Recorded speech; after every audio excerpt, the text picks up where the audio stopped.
वहीं एक नई घटना शुरू हो गई। सुकरात मरने के करीब था, उसे जहर दिया जा रहा है, बाहर जहर पीसा जा रहा है। सुकरात लेटा हुआ है, उसके मित्र सब रो रहे हैं और सुकरात उनसे पूछता है कि तुम रोते क्यों हो? तो उन मित्रों ने कहा हम रोए ना तो और क्या करें, तुम मरने के करीब हो। तो सुकरात ने कहा पागलो, वो तो मैं जिस दिन जन्मा था उसी दिन रो लेना था, क्योंकि जब जन्म शुरू हुआ तभी मौत शुरू हो गई थी।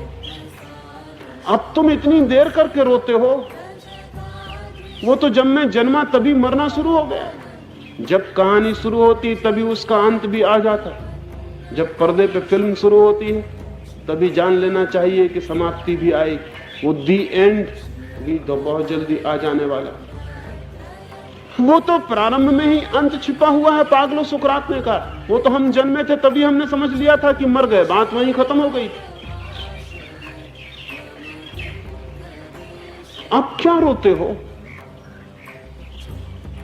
और सुकरात ने कहा कि अगर रोना ही है तो अपने लिए रोना, मेरे लिए तुम क्यों रोते हो जब मैं ही नहीं रो रहा हूं? सुकरात ने कहा कि जाओ जल्दी से देखो वो जहर तैयार हुआ कि नहीं। सुकरात खुद उठ के बाहर गया, उस जहर पीसने वाले से कहने लगा कि समय हुआ जा रहा है, 6 बजे जहर देना है, अभी तक जहर तैयार नहीं हुआ। वो जहर पीसने वाला कहने लगा कि मैंने बहुत लोगों को जहर दिया, तुम जैसा पागल आदमी नहीं देखा। हम चाहते हैं कि थोड़ी देर लगा दें, तुम थोड़ी देर और जिंदा रह लो, थोड़ी देर और श्वासें ले लो, इतनी जल्दी क्या है मरने की? सुकरात कहने लगा जल्दी कुछ भी नहीं, लेकिन जिंदगी बहुत देख चुके, मौत को भी देख लेने का इरादा। जिंदगी का सपना बहुत देख चुके, अब ये नई कहानी मौत की भी देख लेना चाहते। इसलिए बड़ी उत्सुकता है कि जल्दी अब ये फिल्म खत्म हो और नई फिल्म शुरू हो, नया नाटक शुरू हो। इसलिए हम जल्दी पूछते हैं कि जल्दी करो। सुकरात को जहर दे दिया गया।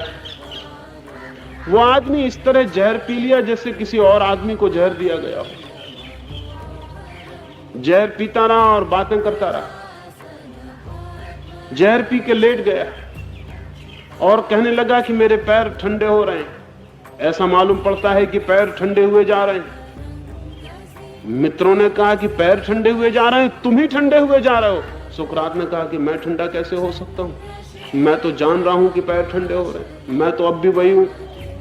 फिर उसने कहा कि मेरे घुटनों तक जहर छा गया, अब मेरी कमर तक के हाथ पैर ऐसे हो गए जैसे हो ही ना, मुझे पता नहीं चल रहा है। लोगों ने कहा क्या बातें कर रहे हो, तुम ही ठंडे हुए जा रहे हो। सुकरात ने कहा कि मैं तो पूरी तरह वही का वही हूं जो जहर देने के पहले था। हाँ, इतना मालूम पड़ रहा है कि हाथ पैर ठंडे हुए जा रहे हैं, हाथ पैर जा रहे हैं। ये हाथ पैर वाली कहानी खत्म हुई जाती है, अब शायद कोई दूसरी कहानी शुरू होगी। मैं तो वही हूं, मैं तो अब भी देख रहा हूं। जिंदगी भर जिसने देखा हो वो मौत को भी देख सकता है, और जो मौत को भी देख सकता है उसकी मौत कैसे हो सकती? जिसने साक्षी का भाव साध लिया वो अमृत को उपलब्ध हो जाता। स्वामी राम अमेरिका गए, वो बड़े अजीब आदमी थे।